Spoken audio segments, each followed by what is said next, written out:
बिस्मिल्लाहिर्रहमानिर्रहीम। अस्सलामु अलैकुम वरहमतुल्लाहि वबरकातुहू। मैं इमरान खान इल्म अचीवर की पीवाईक्यू सीरीज में आपका वेलकम करता हूँ। आज हम लोग 10th क्लास के केमिस्ट्री का एक टॉपिक है पीरियोडिक क्लासिफिकेशन ऑफ एलिमेंट, जिसको पीरियोडिक टेबल के नाम से भी जानते हैं, उसके प्रीवियस ईयर क्वेश्चन को डिस्कस करेंगे। तो चलिए हम लोग क्वेश्चन की तरफ चलते हैं। देखिए, विच oxide is more basic in the following. तो पहले हम समझते हैं बेसिक ऑक्साइड का पीरियोडिक टेबल में ट्रेंड क्या है। बेसिक ऑक्साइड होने का ट्रेंड ये है, जो जितना ज्यादा मेटेलिक होगा उतना ज्यादा बेसिक होगा। यानी basic oxide is directly proportional to the strength of metallic character. Strength of metallic nature कहें, मेटालिक कैरेक्टर कहें, क्योंकि मेटल के ऑक्साइड ही बेसिक नेचर के होते हैं। अच्छा, मेटल के स्ट्रेंथ या मेटालिक होना जो है वो इस बात पे डिपेंड करता है कि कौन कितनी जल्दी इलेक्ट्रॉन लूज कर देता है। तो इलेक्ट्रॉन वो जल्दी लूज करेंगे जिसके इलेक्ट्रॉन न्यूक्लियस से दूर होंगे, लूजली बाउंडेड होंगे। अगर न्यूक्लियस से इलेक्ट्रॉन करीब में है तो फोर्स ऑफ अट्रैक्शन ज्यादा है, इलेक्ट्रॉन लूज करने में दिक्कत होगी। लेकिन यही अगर साइज बड़ा हो जाए, आउटर मोस्ट ऑर्बिट के इलेक्ट्रॉन न्यूक्लियस से बहुत दूर हो जाए, तो फोर्स ऑफ अट्रैक्शन कम हो जाएगा, इलेक्ट्रॉन इजीली रिलीज कर दिया जाएगा। इसका मतलब एटॉमिक साइज पे डिपेंड करता है। जितना बड़ा साइज उतने आसानी से इलेक्ट्रॉन लूज, उतना अच्छा मेटल, जितना अच्छा मेटल उतना अच्छा बेस। तो यही ट्रेंड हम फॉलो करेंगे। और हमें मालूम है एटॉमिक साइज जो होता है वो जब हम टॉप टू बॉटम ग्रुप में आते हैं तो इंक्रीज करता है, ऊपर से नीचे इंक्रीज करता है, increases in group. Top to bottom आने पर ये इंक्रीज करेगा और डिक्रीजेज इन पीरियड। पीरियड में घटता है, ग्रुप में इंक्रीज करता है। ग्रुप में इंक्रीज करने की वजह है साइज इसलिए बढ़ रहा है क्योंकि नंबर ऑफ ऑर्बिट इंक्रीज कर रहे हैं। और पीरियड में नंबर ऑफ ऑर्बिट सेम होता है, वहां जेड इफेक्टिव देखते हैं, force of attraction. Force of attraction के बढ़ने से साइज घट जाता है। तो चलिए अब हम क्वेश्चन पे आते हैं। पहले क्वेश्चन में दिया हुआ है सोडियम का ऑक्साइड, यानी ये सोडियम है। दूसरे में है मैग्नीशियम, ये दोनों सेम पीरियड में है। उसके बाद है कॉपर और जिंक। कॉपर और जिंक देखिए डी ब्लॉक एलिमेंट है, डी ब्लॉक। पहले ये एस ब्लॉक एलिमेंट है, ये एस ब्लॉक है। और डी ब्लॉक के अंदर आते हैं 11th ग्रुप में कॉपर और उसके बाद 12th ग्रुप में जिंक। तो इन जनरल देखा गया है कि एस ब्लॉक के मेटल जो होते हैं उसका साइज बड़ा होता है डी ब्लॉक का, क्योंकि डी ब्लॉक बीच में आते हैं ना, ट्रांजिशन एलिमेंट है, इंटरमीडिएट प्रॉपर्टी शो करते हैं। पी ब्लॉक का साइज छोटा, एस ब्लॉक का बड़ा और डी ब्लॉक का इंटरमीडिएट, इन दोनों के बीच में। तो जाहिर सी बात है इनके अंदर मेटालिक कैरेक्टर ज्यादा होगा, ये ज्यादा अच्छा बेस बनाएंगे। अब देखिए ये दोनों सेम पीरियड में है, थर्ड पीरियड में है। Sodium is more basic than magnesium. Reason क्या है? पीरियड के अंदर जैसे जैसे आप लेफ्ट से राइट जाएंगे साइज घटेगा। तो सबसे बड़ा साइज कौन हो गया? सोडियम का। सोडियम का बड़ा साइज है, आसानी से इलेक्ट्रॉन लूज करेगा, इस वजह से हम कह सकते हैं सोडियम के ऑक्साइड बेसिक नेचर के होंगे। अच्छा, इसको दूसरे लॉजिक पर भी हम समझ सकते हैं। ये चार एलिमेंट हमें दिए थे, sodium, magnesium, copper and zinc, इसको रिएक्टिविटी सीरीज पर देखते हैं। जो जितना ज्यादा रिएक्टिव मेटल होगा वो उतनी जल्दी रिएक्ट करके उतना स्ट्रॉन्ग बेस बनाएगा। तो रिएक्टिविटी सीरीज में अगर आप देखें तो सोडियम, मैग्नीशियम, कॉपर और जिंक में सोडियम ज्यादा रिएक्टिव है, हाईली रिएक्टिव है, लिहाजा इसका साइज बड़ा है, आसानी से इलेक्ट्रॉन लूज करेगा, जल्दी रिएक्ट करेगा और बेसिक ऑक्साइड बना देगा। तो ये पहला सवाल था, आसान सा सवाल है, इसको सिर्फ मेटालिक कैरेक्टर या एटॉमिक साइज पर समझा जा सकता है। चलिए नेक्स्ट क्वेश्चन की तरफ चलते हैं। Which one is the Dubonner triad in the periodic table? देखिए ड्यूबॉर्नर ने सबसे पहले कोशिश की थी एलिमेंट को उसके मास पर अरेंज करने की, और तीन तीन एलिमेंट का इसने एक ट्राइड सिस्टम दिया, 3 एलिमेंट को इसने अरेंज किया और इस तरह अरेंज किया कि जो फर्स्ट एलिमेंट है लेट अस एज्यूम ए और जो थर्ड एलिमेंट है सी, इन दोनों के मास का जो एवरेज होगा वो लगभग या एग्जैक्टली बराबर होगा सेकंड एलिमेंट के मास के। यानी अगर ए बी सी तीनों को इंक्रीजिंग मास पे सजाया जाए, इंक्रीजिंग मास पर, तो फर्स्ट और थर्ड के मास का एवरेज होगा सेकंड एलिमेंट का मास। तो उसने कहा अगर ऐसा होता है तो इन तीनों की प्रॉपर्टी आपस में सेम होगी। ये पहली कोशिश थी और सबसे पहला ट्रायड जो इसने डिस्कवर्ड किया, जिसको मैं फर्स्ट ट्रायड कहता हूं, ये फर्स्ट ग्रुप में है। जो मॉडर्न पीरियोडिक टेबल है उसके अंदर पहले ग्रुप के एलिमेंट है, आप कोड से जनरली पढ़ा रखा है मैंने, हाई लीना टून से फरियाद, उसमें हाई छोड़ दीजिए, हाइड्रोजन को छोड़कर। फर्स्ट ट्रायड में पहला मेंबर हाइड्रोजन छोड़कर देखेंगे तो एलिमेंट है लिथियम, सोडियम एंड पोटेशियम। तो लिथियम और पोटेशियम के मास का एवरेज मास होता है सोडियम, लिहाजा इन तीनों की प्रॉपर्टी सेम होती है। ये हो गया फर्स्ट ट्रायड। अच्छा, सेकंड ट्रायड जो इसने दिया, ऐसा इसने देखा, इसमें याद रखेंगे फर्स्ट और सेकंड में हाइड्रोजन, यानी फर्स्ट मेंबर को छोड़ दिया गया, फर्स्ट मेंबर को छोड़कर, यहां हाइड्रोजन को छोड़कर। अच्छा, सेकंड ट्रायड जो है वो सबसे आखिरी ग्रुप है। वैसे तो मॉडर्न पीरियोडिक टेबल में आखिरी ग्रुप 18वां ग्रुप है, लेकिन याद रखिए मॉडर्न क्लासिफिकेशन से पहले तक जितने भी पीरियोडिक टेबल आए हैं उसमें आप ये मान लीजिएगा कि 18 ग्रुप नहीं है, इनॉर्ड गैस की डिस्कवरी नहीं हुई है पूरे हिस्ट्री में। मॉडर्न क्लासिफिकेशन में सिर्फ इनॉर्ड गैस को रखा गया, उससे पहले जितने भी हिस्टोरिकल पार्ट है उसमें इनॉर्ड गैस नहीं है। तो अब देखिए आखिरी ग्रुप उस हिसाब से 17वां ग्रुप हुआ। तो 17वें ग्रुप का फ्लोरीन छोड़ दिया गया, फर्स्ट मेंबर फ्लोरीन को छोड़ दिया गया है, ये याद करने का तरीका है। उसके बाद next element chlorine, bromine and iodine है। तो क्लोरीन और आयोडीन के मास का एवरेज मास होता है ब्रोमीन का। तो 2 ट्रायड इसने बना दिए जोड़े में, पेयर में। पहला ट्रायड हाइड्रोजन को छोड़कर 3 एलिमेंट, और दूसरा ट्रायड 17वां जो ग्रुप है 17 ग्रुप का, फर्स्ट मेंबर को छोड़कर 3। तो वैसे इसने और भी ट्रायड डिस्कवर किए थे। तीसरा ट्रायड इसने बनाया, अब 2 एलिमेंट को इसने छोड़ा है, सेकंड ग्रुप है, पहला आखिरी, पहला पेयर बना ट्रायड का। अब दूसरा पेयर बन रहा है फर्स्ट के बाद, अब सेकंड ग्रुप है। सेकंड ग्रुप में 2 एलिमेंट को इसने छोड़ा है, बेटा मांगे यानी बेरिलियम और मैग्नीशियम को। तो उसके बाद कौन बचा? कार मतलब कैल्शियम, स्ट्रोंशियम एंड बेरियम। इसमें 2 एलिमेंट को छोड़ दिया गया जिसमें आ रहा है beryllium and magnesium. Second group में 2 एलिमेंट छोड़े गए हैं और फर्स्ट और 17 ग्रुप में एक एक छोड़कर 3 एलिमेंट लाइन से लिख दिया गया। तो यहां पर भी यही देखा गया कि इन दोनों के मास का एवरेज तकरीबन इसका मास होता है। तो ये 3 ट्रायड कम से कम आप जाने 9 एलिमेंट को इसने अरेंज किया मास के हिसाब से। अब आते हैं क्वेश्चन के ऑप्शन की तरफ। तो ऑप्शन जरा देखते हैं। फ्लोरीन, क्लोरीन, आयोडीन 17 ग्रुप में इसने डिस्कवर तो किया था, लेकिन फ्लोरीन नहीं था। क्लोरीन के साथ ब्रोमीन था और आयोडीन था। Chlorine, bromine, iodine. यहां ब्रोमीन ऑप्शन में नहीं है, जगह पर फ्लोरीन दिया है। फ्लोरीन वाली बात गलत हो गई। आइए, नाइट्रोजन, फास्फोरस, आर्सेनिक, नहीं, ये ट्रायड नहीं है।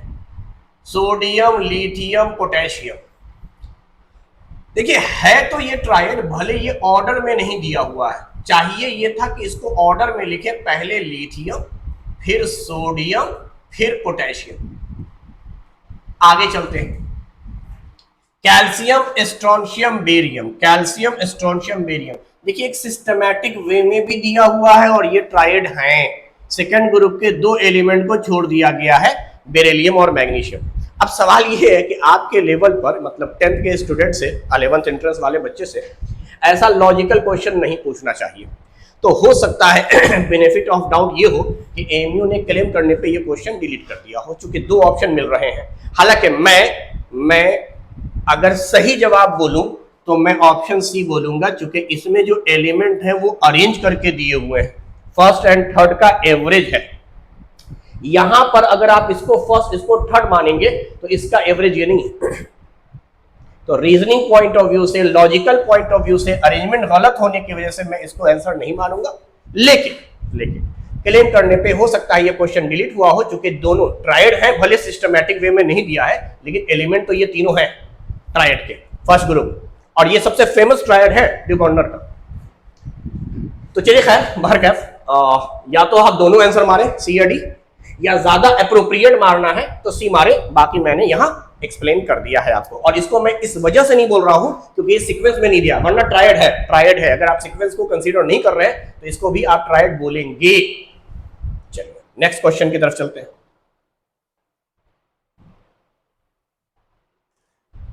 Element X form a chloride with formula XCl2। देखिए सारी कहानी जो है वो फॉर्मूला पर है। XCl2 समझ में आ गया। क्लोरीन पे चार्ज होता है हमेशा -1 इंटू 2, यहां टोटल ओवरऑल चार्ज हो गया है -2। तो काउंटर में जो एलिमेंट आपने दिया है इस पूरे पर चार्ज है -2, तो लिहाजा ये जो अकेला X है इस पर आएगा +2। Opposite charge attract each other. अब ये कौन सा एलिमेंट है जिसपे +2 चार्ज होता है? जाहिर सी बात है सेकंड ग्रुप का एलिमेंट होगा। बेटा मांगे कार स्कूटर बाप राजी। या 12वां ग्रुप होगा जिंक, या डी ब्लॉक के अंदर वेरिएबल ऑक्सीडेशन स्टेट होते हैं, उसमें फेरस आ सकता है, Fe पे +2 था, फेरस नाम बोला था मैंने। क्यूप्रिक आ सकता है, Cu पे +2 चार्ज बोला था। तो अभी हम देखते हैं एलिमेंट क्या है। यहां तो चलिए इस ब्लॉक का एलिमेंट दिया है, इस पे चार्ज +1 होता है, फर्स्ट ग्रुप एलिमेंट है। यहां देखिए एल्युमिनियम पे +3 चार्ज होता है, पी ब्लॉक है। मैग्नीशियम पे +2 होगा और सिलिकॉन पे +4 होता है, 14 ग्रुप का है, मोस्ट अबंडेंट मेटलोइड है, सिलिकॉन के बारे में बात कर रहा हूं। तो अब देखिए क्वेश्चन क्या बोला था, X would most likely to be in same group of periodic table। जाहिर सी बात है कि हाई मेल्टिंग पॉइंट भी दे रखा है, magnesium is the correct answer. बाकी इसी से मतलब ही नहीं था, यहां तो चार्ज ही अलग अलग हो गया और चार्ज पर ही डिसाइड हो गया। तो जब भी फॉर्मूला दे सबसे पहले चार्ज निकालिए, चार्ज पर एलिमेंट की बातचीत हम लोग कर लेंगे। तो ये क्वेश्चन आसान था। नेक्स्ट क्वेश्चन की तरफ चलते हैं। Group of element showing both, अच्छा metallic and non metallic property. Metalloid कहिए, आपसे मेटेलॉइड पूछ रहा है। मेटेलॉइड ऐसे सब्सटेंस को कहेंगे, ऐसे एलिमेंट को कहेंगे जिसके अंदर दोनों प्रॉपर्टी पाई जाती है, मेटल की भी और नॉन मेटल की भी, और 7 मेटेलॉइड पढ़ाए गए हैं। कोड पढ़ाया था बासी गीत आंटी सबटिको। बा बोले तो बोरॉन, सी बोले तो सिलिकॉन, गीत बोले जर्मेनियम, आंटी आर्सेनिक, सब एंटीमनी, टिपो टेलेनियम और पोलेनियम। चलिए अब देखते हैं क्वेश्चन में क्या बोल रहा है। बोरॉन हाँ मेटेलॉइड है, सिलिकॉन भी है, जर्मेनियम भी है। भाई पहला ही आंसर हो गया। आगे देखते हैं। Sulphur phosphorus both are non metal and both are solid non metal, polyatomic non metal. Sulphur पाया जाता है S8 में, फास्फोरस पाया जाता है P4 में, कोक कार्बन का फॉर्म। बोरॉन मेटेलॉइड है, सल्फर नहीं है, जर्मेनियम है, कार्बन जिंक मेटल, भैया जिंक मेटल है, और सल्फर तो ये सब तो हुआ ही नहीं, ये सब नहीं हुआ। पहला ही जो पेयर दिया हुआ है 3 एलिमेंटों का, यही सेमी मेटल कहो, मेटेलॉइड कहो, मेटेलिक नॉन मेटेलिक प्रॉपर्टी दोनों रखी हुआ है। चलिए next question. XCl2 is ionic chloride of element X। ऐसा ही एक क्वेश्चन हमने पहले भी देखा है, देखिए 2021 का है, वो शायद 2022-23 का रहा होगा। XCl2 सेम कहानी, XCl2 अभी आपको बताया मैंने, क्लोरीन पर एक निगेटिव होता है, 2 पीस क्लोरीन है, नेट निगेटिव चार्ज -2, तो इस पर नेट पॉजिटिव चार्ज +2 होना चाहिए। तो कह रहा है the element X belong to which group and is similar to which element, किस एलिमेंट से ये सिमिलर है और कौन से ग्रुप में है। पहली बात तो ग्रुप डिसाइड हो गया 2 है, ग्रुप 2 है, 16 नहीं होगा, 16 का तो -2 होता है, फर्स्ट ग्रुप होगा नहीं, +1 होता है। 17 ग्रुप का तो ये खुद हेलोजन है, क्लोरीन फ्लोरीन वाला, ये क्लोरीन। तो इसका मतलब यहां ग्रुप से ही डिसाइड हो गया कि पहला ग्रुप, सॉरी पहला ही आंसर है, सेकंड ग्रुप, सेकंड ग्रुप। और एलिमेंट मैग्नीशियम से मिलता जुलता होगा, जरूरी नहीं है कि मैग्नीशियम हो। सेकंड ग्रुप का मतलब ये हो गया कि X कुछ भी हो सकता है, beryllium, magnesium, calcium, strontium, barium और रेडियम, इनमें से कोई भी हो सकता है। इन सब पर +2 चार्ज है, सेकंड ग्रुप एलिमेंट है, अल्कलाइन अर्थ मेटल के नाम से जाने जाते हैं। तो हम लोग पढ़ सकते हैं formula BeCl2, beryllium chloride, magnesium chloride, calcium chloride, इसी तरीके से यही X है। तो X का ताल्लुक सेकंड ग्रुप से है और मैग्नीशियम से ये मिलता जुलता है। मैग्नीशियम भी हो सकता है या इसकी प्रॉपर्टी मैग्नीशियम से मिलती जुलती होगी, ग्रुप में प्रॉपर्टी सेम रहती है। चलिए नेक्स्ट क्वेश्चन की तरफ चलते हैं। The correct order of atomic radius is, देखिए एटॉमिक रेडियस, पहले क्वेश्चन को जब डील किया था मैंने तो आपको बताया था कि एटॉमिक रेडियाई जो होती है वो डायरेक्टली प्रोपोर्शनल होता है n स्क्वायर के। आप n स्क्वायर को n भी समझ सकते हैं, n कहते हैं नंबर ऑफ ऑर्बिट को, नंबर ऑफ ऑर्बिट। और यही वजह है कि ग्रुप में ऊपर से नीचे ऑर्बिट बढ़ता है इसलिए साइज बढ़ता है। दूसरा, ये इनवर्सली प्रोपोर्शनल होता है z इफेक्टिव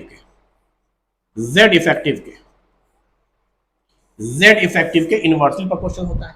z इफेक्टिव का वैसे तो फॉर्मूला होता है z माइनस सिग्मा, यहां z एटॉमिक नंबर है और सिग्मा जो है वो शील्डिंग या कवरिंग पोटेंशियल को कहते हैं, पावर को कहते हैं। चलिए सिग्मा को इसको छोड़ देते हैं, इसको अप्रोक्सीमेटली z ही मानते हैं। यानी एटॉमिक नंबर अगर बढ़ रहा है वो n सेम होने पर, ये अगर कांस्टेंट है, z की वैल्यू बढ़ रही है, साइज घटेगा। अब जरा देखते हैं, हमारे पास 3 एलिमेंट है, सल्फर, फ्लोरीन, ऑक्सीजन। अच्छा, पीरियोडिक टेबल से आते हैं। 16th ग्रुप के अंदर ऑक्सीजन है सेकेंड पीरियड में, फर्स्ट पीरियड में कुछ नहीं है, सेकेंड पीरियड में ऑक्सीजन है और थर्ड पीरियड में सल्फर है। अच्छा, आइए 17th ग्रुप में आते हैं। 17th ग्रुप में फर्स्ट पीरियड में कुछ नहीं है, सेकेंड पीरियड में फ्लोरीन है। यहां जो 3 एलिमेंट है उसके पोजीशन ये है पीरियोडिक टेबल के हिसाब से।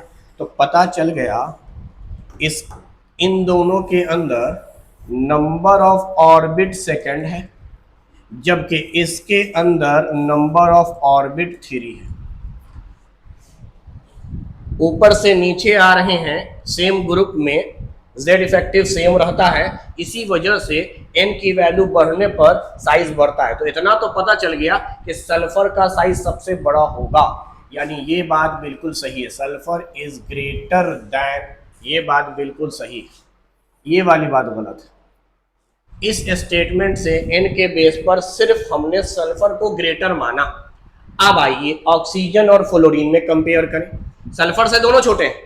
अब देखो इनमें n की वैल्यू चूंकि सेम हो गई है, तो अब z इफेक्टिव से निकालेंगे। z इफेक्टिव को z समझते हैं, z मतलब एटॉमिक नंबर, जिसका एटॉमिक नंबर ज्यादा, जैसे इसका एटॉमिक नंबर है 8, इसका एटॉमिक नंबर है 9, तो जिसका एटॉमिक नंबर ज्यादा है उसका रेडियस छोटा होगा, इनवर्सली प्रोपोर्शनल था। z इफेक्टिव को z से समझ रहे हैं, तो z की वैल्यू बढ़ने पर r छोटा हो जाएगा। इट मींस ऑक्सीजन फ्लोरीन में ऑक्सीजन बड़ा है और इन दोनों से बड़ा है ये। This is the correct order. Fluorine सबसे छोटा, उसके बाद ऑक्सीजन, फिर sulphur, fluorine, oxygen, sulphur, option C. ये हमने इसी बेस पर समझ लिया। वैसे पीरियड टेबल पे भी समझ लेते, ग्रुप में बढ़ता है, पीरियड में घटता है। ग्रुप में बढ़ रहा है, देखो ये ग्रुप है, बढ़ रहा है और यहाँ घट रहा है, तो ऑक्सीजन से बड़ा हो गया सल्फर और ऑक्सीजन से छोटा हो गया फ्लोरीन। इस ऑक्सीजन को ही हम कॉमन एलिमेंट मानकर बात कर लेते, क्योंकि ऑक्सीजन कॉमन इस लिहाज से हुआ, ग्रुप में बात करेंगे तो ऑक्सीजन सल्फर सेम ग्रुप में है, और पीरियड में बात करेंगे ऑक्सीजन फ्लोरीन सेम पीरियड में है। तो इट मींस दैट ऑक्सीजन जो है आपका वो कॉमन है, पीरियड में भी काउंट हो रहा है, ग्रुप में भी काउंट हो रहा है। इसी से कंपेयर कर लिया हमने, बाकी एक्सप्लेन करने के लिए हमने थोड़ा डिस्कस कर लिया एन और जेड इफेक्टिव को। Next question, a metal M form an oxide with formula MO. मैंने कहा था ऐसे क्वेश्चन में फॉर्मूला बहुत अहमियत रखता है। एम कोई मेटल है और ये ओ ऑक्सीजन है, यानी मेटल का ये ऑक्साइड है। अभी आप देखें इससे पहले के क्वेश्चन में क्लोरीन होता था, तो क्लोरीन पे चार्ज होता था -1। ऑक्सीजन का ऑक्सीडेशन नंबर है -2, यानी इसके ऊपर चार्ज होता है -2, और ऑक्सीजन पे जब -2 चार्ज होता है तभी इसका नाम ऑक्साइड है। तो अब काउंटर में एक ही पीस ऑक्सीजन है, नेट चार्ज -2, काउंटर में जो भी एलिमेंट आवेगा इस पर टोटल चार्ज +2 होगा, तभी ये न्यूट्रल होंगे। तो अब पता चल गया कि ये मेटल पे चार्ज है +2 का मतलब हो गया सेकंड ग्रुप, वही बेरिलियम मैग्नीशियम कैल्शियम वाले एलिमेंट। क्वेश्चन क्या पूछ रहा है, if metal M belongs to the third period of modern periodic table. Third period का मतलब आप ऐसे भी सोच सकते हो, सेकंड ग्रुप के एलिमेंट का ही चार्ज होता है +2। पहला मेंबर या फर्स्ट पीरियड में कोई एलिमेंट नहीं है सेकंड ग्रुप में, सेकंड में है बेरिलियम और थर्ड में है मैग्नीशियम, यही है third period atomic number 12। Question पूछ रहा है what is the atomic number of metal M, तो ये 12 है। आप ऐसे भी डिस्कस कर सकते हैं, यहां तो काफी आसान दे दिया था। हाँ, एक चीज में कंफ्यूजन हो सकती थी आपको, इसलिए थर्ड पीरियड इंपॉर्टेंट है। यहां सोडियम है, सोडियम के पास +1 चार्ज होता है, फर्स्ट ग्रुप से ताल्लुक है, ये तो हुआ नहीं। एल्युमिनियम 13 एटॉमिक नंबर है, इस पे चार्ज +3 हुआ, ये तो हुआ नहीं।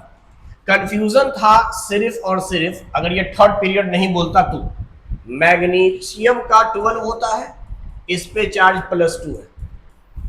कैल्शियम का भी +2 चार्ज होता है, but calcium fourth period element है बेटा। चलो यही दिखाता हूं, कैल्शियम जिसका एटॉमिक नंबर 20 है, इसका ताल्लुक फोर्थ पीरियड से। क्वेश्चन में थर्ड पीरियड मेंशन किया है, थर्ड पीरियड के हिसाब से मैग्नीशियम हो गया। थर्ड पीरियड नहीं बोलता, फोर्थ बोलता तो 20 लेते, थर्ड और फोर्थ कुछ नहीं बोलता तो फिर दोनों आंसर हो जाता है, एटॉमिक नंबर 12 भी एटॉमिक नंबर 20 भी, डिपेंडिंग अपॉन द क्वेश्चन क्या बोल रहा है, सिचुएशन क्या है उसके अकॉर्डिंग। चलिए नेक्स्ट क्वेश्चन,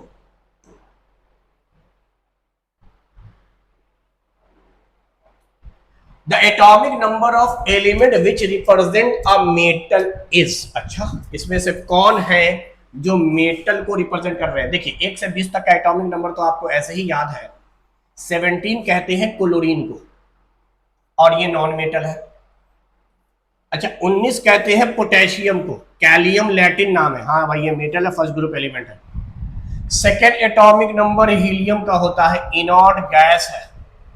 अच्छा आपको 30 तक पढ़ाया था, उसके बाद आपको बोला था मैंने कि जो भी एटॉमिक नंबर होगा 18 माइनस करके देखेंगे, ग्रुप पता चल जाएगा। तो आप देखो इसमें से अगर आप 18 माइनस करोगे तो ये बनेगा 15, और 15 होता है फास्फोरस का। तो फास्फोरस के नीचे 15वें ग्रुप में है नाना पापा आंटी, आर्सेनिक का एटॉमिक नंबर, आर्सेनिक का एटॉमिक नंबर है, आर्सेनिक का। अच्छा 18 माइनस करना बताया मैंने, कब कब करेंगे, जब कभी भी 30 से ज्यादा हो या 30 से 50 मोटा मोटी मान लेंगे आप, वैसे तो और ज्यादा है लेकिन मोटा मोटी 30 से 50 के बीच में रहेगा अगर एटॉमिक नंबर, तो आप 18 माइनस करके उसके ऊपर के एलिमेंट को देख लेंगे उसका एटॉमिक नंबर क्या था। बाकी मैंने ग्रुप में सबके एटॉमिक नंबर सिखाए हैं कि 20 तक याद है तो 20 के ठीक नीचे 18 ऐड करेंगे, फिर उसके नीचे पेयर में 18 ऐड करेंगे, फिर 32। ये पूरा सिस्टम था एटॉमिक नंबर को याद करने का एस और पी ब्लॉक एलिमेंट में।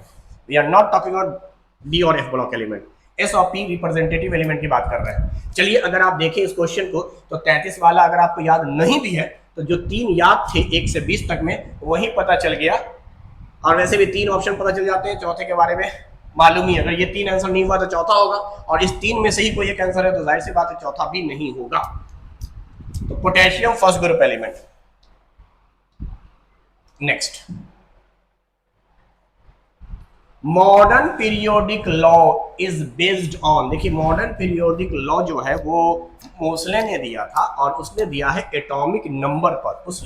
उसका जो लॉ है वो ये कहता है कि एलिमेंट की केमिकल या फिजिकल प्रॉपर्टी, मतलब किसी भी तरह की प्रॉपर्टी, वो उसके एटॉमिक नंबर पे डिपेंड करती है, न कि उसके मास पर। जबकि इस मॉडर्न पीरियोडिक टेबल से ठीक पहले जो मोस्ट एक्सेप्टेड पीरियोडिक टेबल था वो मेंडेलिफ ने दिया था। मेंडेलिफ के पीरियोडिक टेबल को ही माना जा रहा था। तो मेंडेलिफ ने जो लॉ दिया था उसको पीरियोडिक लॉ कहते हैं और उसने कहा था कि एलिमेंट की प्रॉपर्टी उसके मास पे डिपेंड करती है। इस बात को मोसले ने आके काउंटर किया, कहा कि नहीं, मास पे डिपेंड नहीं करती है, ये डिपेंड करती है एटॉमिक नंबर पर। अगर मास पे डिपेंड करती है तो बहुत सारे ड्रॉबैक आ गए थे, जैसे आइसोटॉप का मसला, ये दो कार्बन है, दोनों के मास अलग अलग है, तो फिर दोनों को पीरियोडिक टेबल में आपको अलग अलग जगह रखनी थी। बहुत सारे ड्रॉबैक है, लेकिन खैर आइसोटॉप बहुत फेमस ड्रॉबैक माना जाएगा मेंडेलिफ के पीरियोडिक टेबल का, और मास पर कहने की वजह से ये ड्रॉबैक हुआ है। तो मोसले ने आके कहा कि नहीं, हम सारे कार्बन को पीरियोडिक टेबल में एक जगह इसलिए रख रहे हैं क्योंकि कार्बन के मास भले अलग अलग हो लेकिन उसका एटॉमिक नंबर सेम है, इसीलिए हम उसको सेम पोजीशन दे रहे हैं। तो अब आते हैं यहां पर मॉडर्न पीरियोडिक लॉ, यानी मोसले ने जो दिया है एटॉमिक नंबर पर वो बात कर रहा है। Atomic weight of element, atomic number of element, density of element, size of element. भैया atomic number, number of proton Z से रिप्रेजेंट करते हैं। इफेक्टिव न्यूक्लियर चार्ज होता है, न्यूक्लियस पे जो चार्ज है न्यूक्लियर चार्ज। चलिए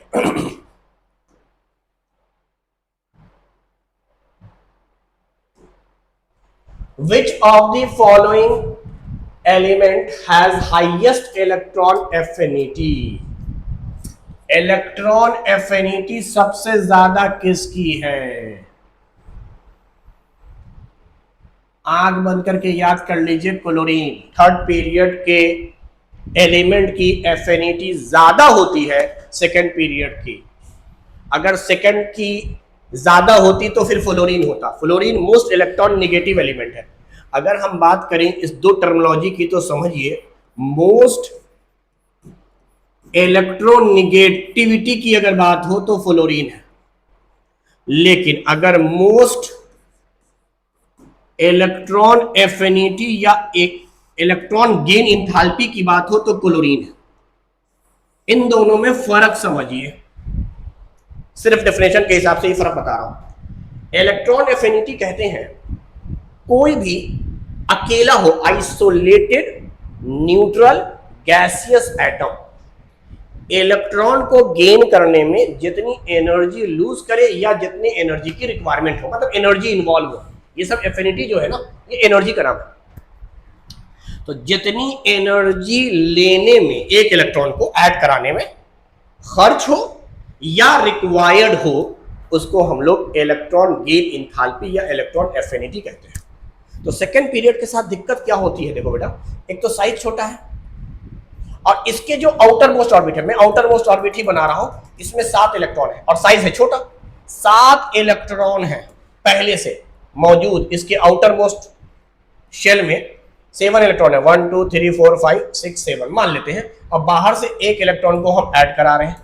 तो चूंकि इसका साइज छोटा है तो ये जो पहले से इसके आउटर मोस्ट ऑर्बिट में 7 इलेक्ट्रॉन थे, ये इस पर एक रिपल्सिव फोर्स लगाते हैं, जिसकी वजह से इलेक्ट्रॉन ऐड करना थोड़ा मुश्किल हो जाता है।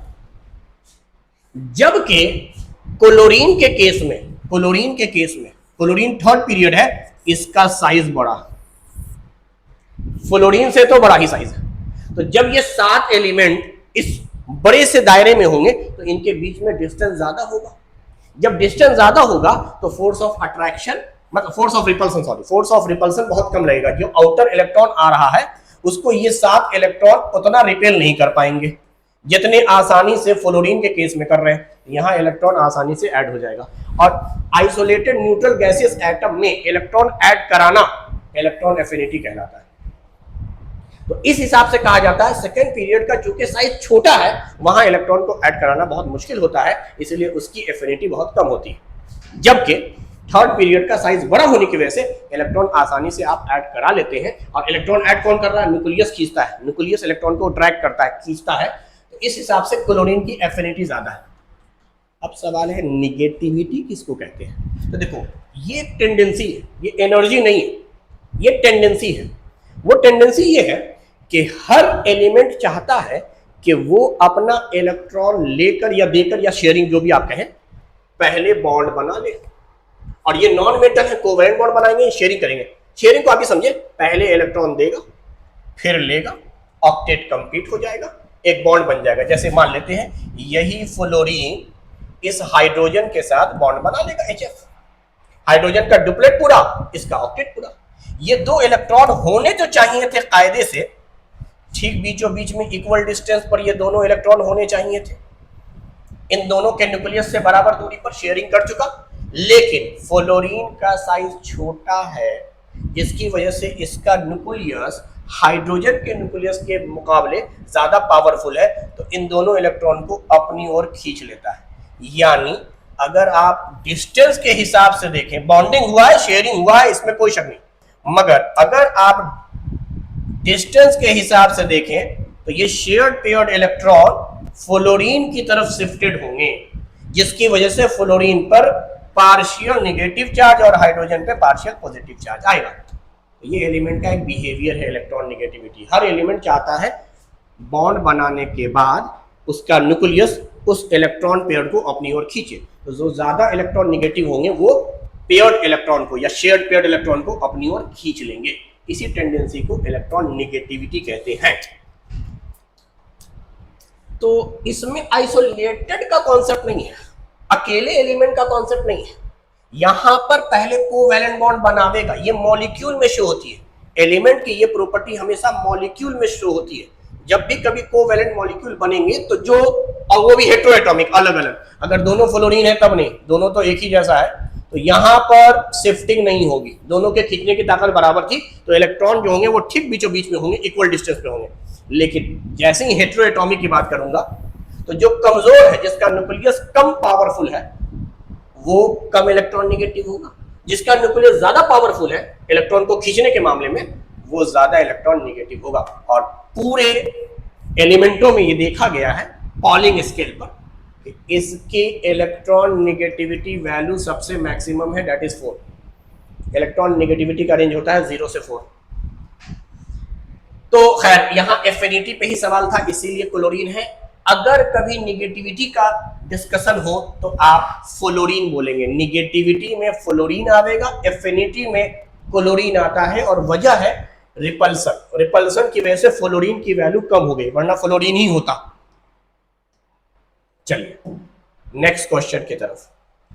Mendeleev periodic table was based on, इसको तो अभी थोड़ी देर पहले डिस्कस किया हमने। मेंडेलीव जो था वो मास पर बोल रहा था, एटॉमिक नंबर पे नहीं बोल रहा है, कलर की तो बात ही नहीं हो रही है, एटॉमिक मास। मेंडेलीव का पीरियोडिक टेबल क्या, मॉडर्न से पहले जितने पीरियोडिक टेबल हैं, चाहे वो न्यूलैंड का ऑक्टेट हो, ड्यूबर्नर के ट्राइएड हो, या मेंडेलीव का पीरियोडिक टेबल हो, सब मास पर बेस्ड है और सब में इनर्ट गैस नहीं है। आइए, in periodic table element second has following element. आपको बताना है पीरियोडिक सेकंड में, दूसरे पीरियड में कौन कौन से एलिमेंट होंगे, सेकंड पीरियड एलिमेंट कौन कौन से हैं। चलिए देखते हैं। लिथियम सेकंड पीरियड है भाई, सोडियम, पोटेशियम, ये सब सेकंड पीरियड नहीं है। बेरिलियम है, मैग्नीशियम, कैल्शियम, ये सब सेकंड पीरियड एलिमेंट नहीं है। तो सेम ग्रुप को उठा के दे दिया, फर्स्ट ग्रुप के एलिमेंट, सेकंड ग्रुप के एलिमेंट। अच्छा, बोरॉन है, बेरिलियम है, ऑक्सीजन है, नाइट्रोजन है, लिथियम है, कार्बन है। Correct answer is option B. Sodium, magnesium, ये सब थर्ड पीरियड है। एल्यूमिनियम, सिलिकॉन, फास्फोरस, सल्फर, ये सब थर्ड पीरियड एलिमेंट है। आप अगर देखना चाहें तो ये है हमारा फर्स्ट पीरियड में है हाइड्रोजन, सेकंड में है लिथियम। ये मुझे पीरियोडिक टेबल याद है इसलिए मैं बना दे रहा हूं। ये है पहला लाइन फर्स्ट पीरियड, ये है आपका second line, third, fourth, fifth, six, seventh. अब देखिए फर्स्ट, सेकंड, थर्ड, फोर्थ, 5, 6, 7, इसी को हम ऐसे एन से रिप्रेजेंट कर रहे हैं। First period, second period, third period, fourth period, fifth, six और लास्ट में सेवंथ। ये हो गया आपका फर्स्ट ग्रुप। सेकंड ग्रुप की जैसे ही आप शुरुआत कीजिएगा, यहां से होगा, बेटा मांगे कार स्कूटर बाप राजी। यही क्वेश्चन में दिए हुए थे अगर आप देखें तो। लिथियम तो सेकंड था, sodium potassium rubidium caesium francium ये सब सेकंड नहीं है भाई, थर्ड फोर्थ फिफ्थ सिक्स है। बेरिलियम तो सेकंड है, magnesium calcium strontium barium radium ये सब जो है वो नेक्स्ट पीरियड के एलिमेंट है। उसके बाद जनरली डी ब्लॉक शुरू हो जाता है, मैं डी ब्लॉक को जनरली नहीं लिख रहा हूं, उसके बाद मैं आगे जा रहा हूं सिर्फ समझाने के लिए। तो ये एलिमेंट इस तरह से होते हैं, फर्स्ट पीरियड नहीं होता, यहां बोरॉन होता है, बाल, गंगा, इंडियन, तिलक। यहां आइए, कैसी गीत सुनाऊं प्यारे बच्चों। तो आप देखें तो आपको खुद समझ में आ जाएगा, नाना पापा आंटी सब बीमार था। इट मीन्स दैट सब जगह आप देख लीजिए, ऑक्सीजन सल्फर सेलेनियम टेलेनियम और पोलेनियम, और 17वां group fluorine chlorine bromine iodine और एस्टेटिन। हाँ, फिर 18वां ग्रुप जब आप शुरू करेंगे तो यहाँ हीलियम से शुरुआत करेंगे, helium neon argon krypton xenon radon. चलिए, ये हमारे एस ब्लॉक और पी ब्लॉक के एलिमेंट हो गए, शुरू के 2 ग्रुप लास्ट के 6 group, total 18 group, first second 13 14 15 16 17 18। अब देखिए क्वेश्चंस के हिसाब से तो आसान था, ये दोनों तो आपको दिख रहे हैं यहाँ पर, ये पहला ऑप्शन है, ये पहला ऑप्शन है, सेकंड पीरियड में सिर्फ ये आया। यहाँ थर्ड ऑप्शन है, मैं देख लेता हूं D option, sodium magnesium aluminium silicon phosphorus sulphur, यहां दिखेंगे third period element, these are third period element. तो ये है थर्ड, बचा ऊपर वाला यही सेकंड था भाई, सेकंड पीरियड एलिमेंट यही है। देखिए बोरॉन मिल रहा है, बेरिलियम मिल रहा है, ऑक्सीजन, नाइट्रोजन, लिथियम, कार्बन, ये है। भले सीक्वेंस में नहीं दिया है, लिथियम से लेकर ऑक्सीजन तक, लिथियम है, बेरिलियम है, बोरॉन है, कार्बन है, नाइट्रोजन है, ऑक्सीजन है। तो ये हमारा पीरियोडिक टेबल है और इस बेस पर हम सेकंड पीरियड एलिमेंट को डिस्कस कर सकते हैं। चलिए, the atomic radius along a period, period में मैंने बताया है पीरियड में n सेम होता है, जब n सेम होता है तो डिस्कस करना है z इफेक्टिव। आपको z इफेक्टिव को आप अपने लेवल पर z यानी एटॉमिक नंबर कहें, यानी एटॉमिक नंबर पर ही पीरियड टेबल सजाया गया है। जैसे जैसे आप जा रहे हैं लेफ्ट से राइट की तरफ, z की वैल्यू बढ़ती जा रही है, एटॉमिक नंबर बढ़ता जा रहा है। एटॉमिक नंबर बढ़ने की वजह से साइज घट रहा है, साइज डिक्रीजेस, पीरियड में साइज घटता जाता है, decreases in moving from left to right, ये लेफ्ट से राइट ही आप जा रहे हैं, इधर लेफ्ट है इधर राइट है, बिल्कुल सही बात है। Increases is moving from left to right, left to right increase करेगा नहीं, वो तो z atomic number z effective increase कर रहा है। n कांस्टेंट है, याद रखेंगे पीरियड में n कांस्टेंट होता है, n कांस्टेंट होता है, इसीलिए हम बात करते हैं z इफेक्टिव की। आगे decreases is moving from right to left, right से लेफ्ट आने पर डिक्रीज करेगा, ये दोनों सेम ही ऑप्शन हो गए, ये दोनों सेम है। जब इधर से इधर इंक्रीज कर रहा है तो इधर से इधर डिक्रीज कर रहा है, बात तो वही है, बट ये डिक्रीज नहीं करेगा, इंक्रीज करेगा, क्योंकि इधर से इधर डिक्रीज किया है। लेफ्ट से राइट अगर कोई चीज डिक्रीज की है तो राइट से लेफ्ट इंक्रीज करेगी, रिमेन सेम। ये सारे ऑप्शन गलत हो गए, पहला ही आंसर सही था, वो तो शुरू में ही पता चल गया था। लेफ्ट से राइट चलने पर साइज डिक्रीज कर रहा है।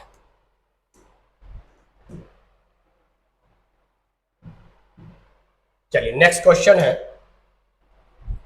The maximum number of electron that can be accommodated in shell depends on the formula।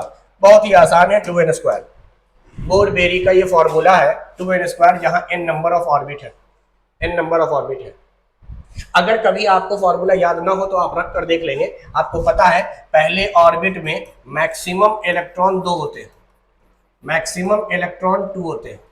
अच्छा, दूसरे में 8 होते हैं, और मैं कहता हूं कम से कम 3 को ट्राई किया करो, कम से कम, क्योंकि तुम्हें याद है अगर फॉर्मूला नहीं याद है तो कम से कम इतनी बात जरूर याद रखो, पहले ऑर्बिट में मैक्सिमम 2, दूसरे में 8, तीसरे में 18, कम से कम 3, 2 तो याद ही रहता है। खैर इलेक्ट्रॉनिक कॉन्फ़िगरेशन कर कर के याद हो गया है कि पहले में 2 दूसरे में 8। तो जरा देखो, हम ऑप्शन से देखना चाह रहे हैं, अगर n की वैल्यू को इसमें रखेंगे तो 1 का स्क्वायर 1 आवेगा, n की वैल्यू 1 रखने पे 2 आना चाहिए, तभी तो कहेंगे हम कि पहले ऑर्बिट में मैक्सिमम 2 इलेक्ट्रॉन। यहाँ देखो, अगर n की वैल्यू तुम रखोगे 1 तो पहले में तो 2 आ जाएगा, पहले में तो 2 आ जाएगा, n की वैल्यू 1 रखते ही 2 आ जाएगा। अब जरा दूसरा रखो, n की वैल्यू 2, कम से कम 2 तो पढ़ा ही रहे, तो अगर n की वैल्यू को 2 रखोगे तो 2 इंटू 2 4 होगा। n की वैल्यू 1 रखते 2 आ गया, बिल्कुल सही बात, पहले ऑर्बिट में 2 इलेक्ट्रॉन, लेकिन n की वैल्यू 2 रखते ही ये 4 आ गया, जबकि 8 होना चाहिए था। यहां रखकर देखते हैं, n की वैल्यू को 1 रखोगे, 1 का स्क्वायर 1, 1 इंटू 4 4, पहले में ही 4 आ गया, तो गलत है। यहां देखिए, n की वैल्यू 1, 1 का स्क्वायर 1, 1 इंटू 2 2, सही बात है। n की वैल्यू 2 रख रहा हूं, 2 का होल स्क्वायर 4, 4 इंटू 2 8, सही बात है। 3 रख रहा हूं, 3 का होल स्क्वायर 9, 9 इंटू 2 18। जो फॉर्मूला सही है उसमें वैल्यू रखने पर मैक्सिमम इलेक्ट्रॉन का जो डाटा है वो मैच कर जाएगा, यानी सही आ जाएगा। चलिए, द एटॉमिक साइज, फिर वही एटॉमिक साइज यानी एटॉमिक रेडियस की बात कर रहा है, आर की बात कर रहा है।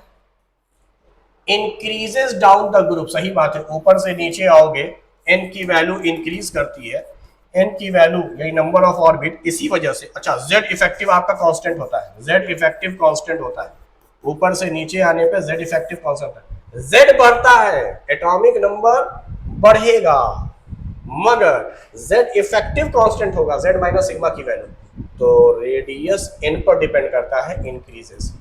तो टॉप टू बॉटम, ये है टॉप, ये है बॉटम, टॉप टू बॉटम या इसी को डाउन कहिए, ग्रुप में डाउन में आने पर साइज या रेडियस इंक्रीज करता है, डिक्रीजेस नहीं भाई, increases along the period, period में इंक्रीज नहीं करता, पीरियड में डिक्रीज करता है। ये है पीरियड, भी पढ़ाया है, इधर लेफ्ट है इधर राइट है, यहां जेड इफेक्टिव की वैल्यू इंक्रीज करती जाती है, एन की वैल्यू यहां कांस्टेंट होती है, जिसकी वजह से आर डिक्रीज करता है। पीरियड में साइज के डिक्रीज होने की वजह ये, तो इंक्रीज नहीं होगा। First increases then decrease in period, ये भी गलत है कि शुरू में, जब पहले ही डिक्रीज कर रहा है तो शुरू में इंक्रीज का तो सवाल ही नहीं होता। तो पहला ही आंसर हो गया, फर्स्ट आंसर हो गया। हाँ, पीरियड में एक चीज है जो मैं क्लास में अमूमन तौर पे पढ़ाता भी हूँ, और जो मेरे स्टूडेंट हैं उनको पता होगा कि जो सबसे आखिरी ग्रुप है इनवर्ट ग्रुप, उसमें जेड इफेक्टिव का कॉन्सेप्ट अप्लाई नहीं करते हैं, वहां वंडरवाल रेडियाई होने की वजह से वो इंक्रीज हो जाता है। बट इन जनरल, चूंकि 8 एलिमेंट को आप डिस्कस कर रहे हैं, अगर सेकंड पीरियड को देखें तो लिथियम, फिर बेरिलियम, फिर boron, carbon, nitrogen, oxygen, fluorine, यहां तक साइज डिक्रीज होगा। फ्लोरीन के बाद जो अगला एलिमेंट है नियॉन, वो 18 ग्रुप एलिमेंट है, उसका साइज वंडरवाल रेडियाई की वजह से बड़ा हो जाता है, ग्रेटर हो जाता है, तो वहां जेड इफेक्टिव अप्लाई नहीं करते। बट इन जनरल हम लोग बात करेंगे साइज पीरियड में घटेगा। नेक्स्ट क्वेश्चन की तरफ चलते हैं। चलिए, मेरे ख्याल से पीरियोडिक टेबल में इतने ही क्वेश्चंस पिछले 10 सालों में पूछे गए हैं, जिसको मैंने डिस्कस कर लिया। चलिए, तो इतना ही आज के लिए काफ़ी है। Thank you very much.